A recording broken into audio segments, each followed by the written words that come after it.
চিন্ময় কৃষ্ণের জামিনের আবেদন খারিজ। চিন্ময় কৃষ্ণ দাসের জামিন না মঞ্জুর।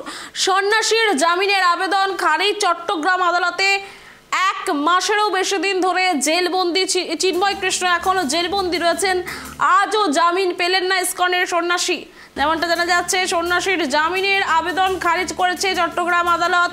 1 মাসেরও বেশি দিন ধরে জেলবন্দি রয়েছেন চিন্ময় কৃষ্ণ এবং আজও তার জামিন হলো না। আজও জামিন পেলেন না ইসকনের সন্ন্যাসী, যেমনটা খবর ইতিমধ্যে উঠে আসছে। আজ শুনানি থাকলেও আজ কিন্তু চিন্ময় কৃষ্ণের জামিনের আবেদন খারিজ করে দেওয়া হয়েছে। চিন্ময় কৃষ্ণ দাসের জামিনের আবেদন খারিজ করে দেওয়া হয়েছে এবং যেমনটা জানা যাচ্ছে, চিন্ময় কৃষ্ণ দাসের জামিন না মঞ্জুর এবং তার জামিনের আবেদন খারিজ। সন্ন্যাসীর জামিনের আবেদন খারিজ। চট্টগ্রাম আদালতে 1 মাসেরও বেশি দিন ধরে জেলবন্দি আছেন তিনি।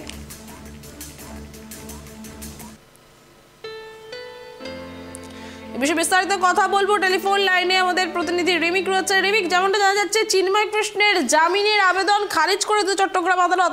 বিস্তারিত কি আপডেট আছে?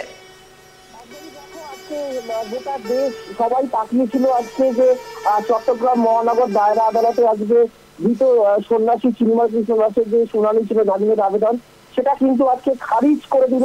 মানে এটাই প্রত্যাশা করা যাচ্ছিল, মানে এটাই প্রত্যাশিত ছিল বলেই মনে হচ্ছে, কারণ এই সন্দেহ কিন্তু গত কয়েকদিন ধরেই তারা বাড়ছিল যে আজকেও তিনি জামিন পাবেন কিনা। আর ঠিক সেটাই ঘটলো, সেই আশঙ্কায় সত্যি হলো। বৃহস্পতিবার চট্টগ্রামের মহানগর দায়রা আদালত চিন্ময় কৃষ্ণ দাসের জামিনের আবেদন খারিজ করে দিলেন। প্রায় 8 ঘন্টা শুনানির পরে সরকারি যে আইনজীবী ছিলেন মফিজুর হক ভুইয়া, তার আবেদন মেনে নেন এই বিচারক মোহাম্মদ শফিকুল ইসলাম এবং তিনি যেটা বলেন এবং তারপরে তিনি জামিনের আবেদন খারিজ করে দিয়ে চিন্ময় কৃষ্ণ দাসকে তিনি বলেন যে রাষ্ট্রদ্রোহের মামলায় গ্রেপ্তার হয়েছেন চিন্ময় কৃষ্ণ দাস, ফলে তার বিরুদ্ধে যদি অপরাধ প্রমাণিত হয় তাহলে তিনি যাবজ্জীবন কারাদণ্ডের সাজা পেতে পারেন, তাই কোনোভাবেই জামিন দেওয়া সম্ভব নয়। এই যুক্তিতে কিন্তু আজকে চট্টগ্রাম মহানগর দায়রা আদালতের বিচারপতি মোহাম্মদ শফিকুল ইসলাম ধৃত চিন্ময় কৃষ্ণ দাসের জামিনের আবেদন খারিজ করে দেন এবং এই আশঙ্কা ছিলই সুষমা, কেননা আমরা দেখেছি যে চিন্ময় কৃষ্ণ দাসের যিনি প্রথম আইনজীবী ছিলেন সুভাষিস শর্মা, তিনি গ্রেপ্তারি এড়াতে কিন্তু আত্মগোপন করেছেন।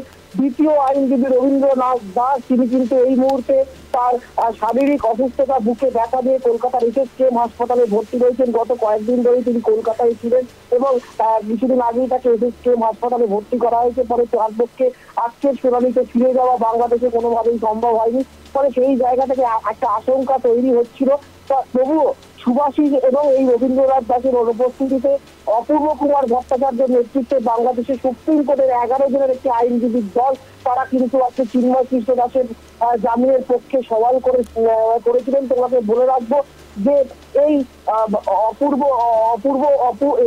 অপূর্ব ভট্টাচার্য, যিনি আজকে চিন্ময় কৃষ্ণ দাসের জামিনের মামলা লড়েন, তিনি কিন্তু এই সম্মিলনী সনাতনী জাগরণ জোটের অন্যতম নেতা এবং এই চিন্ময় কৃষ্ণ দাসের সংগঠনেরই মুখপাত্র।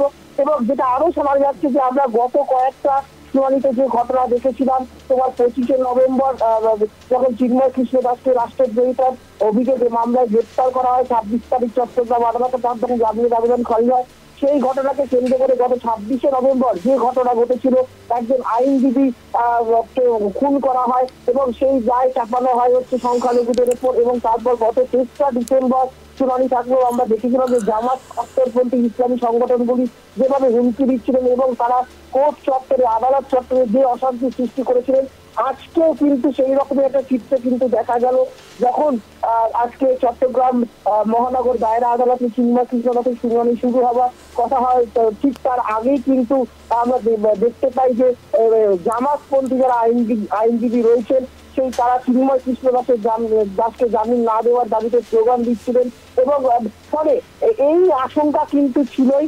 এবং আজকে যেহেতু নিম্ন আদালত বলা যেতে পারে, যেহেতু চট্টগ্রাম মহানগর দায়রা আদালত এটা নিম্ন আদালত, এই আদালতে চিন্ময় কৃষ্ণ দাসের জামিনের আবেদনের শুনানি চূড়ান্ত পর্ব শেষ হয়েছে এবং তার জামিন খারিজ করে দিয়েছে।